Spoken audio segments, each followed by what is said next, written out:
내가 아는 열매는 지극히 일부분뿐. 하루는 어떤 분이 꿈을 꾸었다고 합니다. 그는 마트에 가서 자기 교회 리더들에게 줄 포도를 사서 비닐봉지에 한 송이씩 담았습니다. 리더 한 분 한 분에게 간식으로 드릴 요량이었던 것입니다. 이제 그는 계산대에 가서 포도를 담은 비닐봉지들을 다 올려 놓았습니다. 그런데 이게 웬일입니까? 계산원이 더 좋은 포도가 있으니 그걸 가져가세요 하면서 그가 비닐에 담은 포도송이의 절반을 뚝 잘라서 내버리더니 정말 포도알이 더 굵고 맛있게 보이는 포도를 가져와서 그가 가져온 포도를 담은 비닐 속에 대신 채워 넣는 꿈이었습니다. 자기가 생각하고 고른 포도 열매를 절반 내버리고 대신에 더 굵고 싱싱한 다른 포도 열매를 가져와서 그것도 더 많이 채워 넣는 것이었습니다. 깨보니 꿈이었다고 합니다. 그는 며칠을 두고 기도하면서 묵상하다가 이런 성경 구절이 떠올랐다고 합니다. 이사야 55장 8절. 이는 내 생각이 너희의 생각과 다르며 내 길이 너희의 길과 다름이니라. 여호와의 말씀이니라.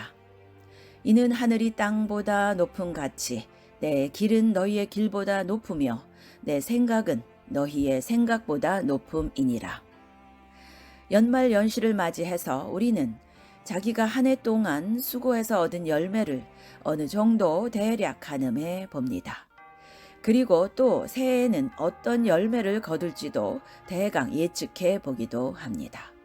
그러나 위 성경 말씀은 하나님의 생각은 나의 생각과는 전혀 다르다고 말씀합니다. 얼마나 다른가 하면 하늘이 땅보다 높은 것 같은 그런 엄청난 차이라고 합니다. 그러니 작년에 우리가 얼마만큼의 열매를 거두었다고 하는 자기 판단은 하나님의 판단과는 전혀 다를 가능성이 아주 크다는 것입니다. 나다나엘 호손의 데이비드 스완이란 작품이 있습니다. 이 단편 소설은 24살 된 데이비드 스완이 고향을 떠나 보스턴으로 취직하러 길을 가던 중 큰 나무 그늘 아래 누워 단잠에 빠져 있는 동안 일어나는 이야기들을 그리고 있습니다. 먼저 자식이 없었던 부자 상인 부부가 그 곁을 지나가다가 잠든 스완을 쳐다봅니다. 그가 어쩐지 그들의 죽은 아들과 비슷하게 생겼다며 양자 삼을까 망설이다가 마차를 몰던 하인이 떠나실 준비가 되었다고 재촉하는 바람에 그냥 가버립니다. 다음에는 사랑을 찾고 있던 어여쁜 소녀가 우연히 그 길을 지나가다가 벌이 잠든 그의 얼굴을 쏘려는 것을 발견하고 벌을 쫓아줍니다. 그에게 호감을 느낀 소녀는 그가 잠이 깨기를 기다렸지만 너무 깊이 잠든 그가 좀처럼 깨어나지 않자 그냥 혼자 길을 떠나버립니다. 그 후에는 두 강도가 스완의 보따리를 가져가려고 접근합니다. 만일 그가 깨면 처치하려고 칼을 그의 가슴에 겨누고 있는데 마침 개 짖는 소리가 나자 개 주인이 올까봐 그 강도들은 도망가 버립니다. 그가 아무것도 모르고 잠들어 있는 약 40여 분 동안에 부잣집 양자가 될 뻔했던 기회, 아름다운 사랑을 만날 뻔했던 기회, 또한 강도를 만나서 큰 위험에 빠질 뻔했던 기회들이 계속 지나가고 있었지만 중요한 것은 그는 하나도 모르고 있었다는 사실입니다. 사실 2019년도 한 해를 우리는 모두 데이비드 스완처럼 살았을 것입니다. 또한 다가오는 2020년 한 해도 역시 데이비드 스완처럼 살게 될 것입니다. 우리 주변에 벌어지는 행복과 불행의 수많은 일들 가운데 우리가 인지하고 넘어가는 경우는 그야말로 빙산의 일각에 불과할 것입니다. 그게 행운이든지 불운이든지 수많은 일들이 우리 주위를 스쳐 지나가지만 우린 그것을 대부분 모르고 살아갈 뿐입니다. 사역에 있어서 열매도 마찬가지라는 것이지요. 우리가 가늠할 수 있고 측정할 수 있는 사역의 열매란 사실 그 전체 열매의 지극히 일부분에 불과할 것입니다. 우리가 알지 못하는 수많은 열매들이 우리의 헌신을 통해서 열려지고 있는데 우리가 그것을 인식하거나 그 열매를 자기 손으로 만지는 경우는 지극히 그것의 일부분에 불과하다는 것이지요. 일례로 성경에 나오는 다윗, 이사야, 예수님의 제자들, 모든 믿음의 조상들은 그저 오직 자기들의 당대만 바라보았을 것입니다.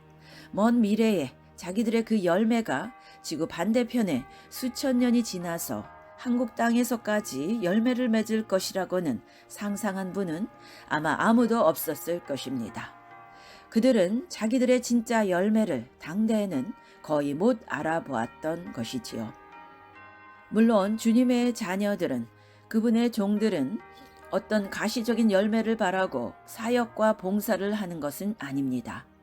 주님을 사랑하기 때문에 주님의 구속의 은혜에 보답하는 마음으로, 자기를 충성되이 여겨 사명을 맡겨주신 은혜에 보답하는 마음으로, 어떤 대가나 그 열매에 상관없이 그런데 구애받지 않고 주님을 섬기고 충성합니다.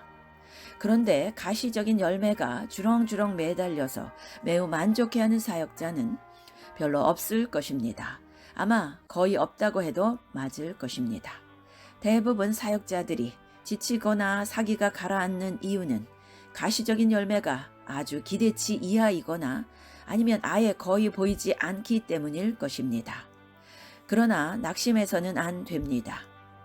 왜냐하면 내가 아는 열매는 지극히 일부분 뿐이라니까요. 그건 빙산의 일각일 뿐입니다. 왜냐하면 하나님의 생각은 내 생각과 다르고 그분의 길은 내 길과 다르기 때문입니다. 언더우드 선교사의 좌절. 주여, 지금은 아무것도 보이지 않습니다. 주님, 메마르고 가난한 땅, 나무 한 그루 시원하게 자라오르지 못하고 있는 땅에 저희들은 옮겨와 앉았습니다. 그 넓고 넓은 태평양을 어떻게 건너왔는지 그 사실이 기적입니다. 주께서 붙잡아 뚝 떨어뜨려 놓으신 듯한 이곳, 지금은 아무것도 보이지 않습니다. 보이는 것은 고집스럽게 얼룩진 어둠뿐입니다. 어둠과 가난과 인습에 묶여있는 조선 사람뿐입니다. 그들은 왜 묶여있는지도 고통이라는 것도 모르고 있습니다. 고통을 고통인 줄 모르는 자에게 고통을 벗겨주겠다고 하면 의심부터 하고 화부터 냅니다. 조선 남자들의 속셈이 보이질 않습니다. 이 나라 조정의 내심도 보이질 않습니다. 가마를 타고 다니는 여자들을 영영 볼 기회가 없으면 어쩌나 합니다. 조선의 마음이 보이질 않습니다. 그리고 저희가 해야 할 일이 보이지 않습니다. 그러나 주님, 순종하겠습니다. 겸손하게 순종할 때 주께서 일을 시작하시고 그 하시는 일을 우리의 영적인 눈이 볼 수 있는 날이 있을 줄 믿나이다. 믿음은 바라는 것들의 실상이요 보지 못하는 것들의 증거니 라고 하신 말씀을 따라 조선의 믿음의 앞날을 볼 수 있게 될 것을 믿습니다. 지금은 우리가 황무지 위에 맨손으로 서 있는 것 같사오나 지금은 우리가 서양 귀신, 양귀자라고 손가락질을 받고 있사오나 저희들이 우리 영혼과 하나인 것을 깨닫고 하늘나라의 한 백성, 한 자녀임을 알고 눈물로 기뻐할 날이 있음을 믿나이다.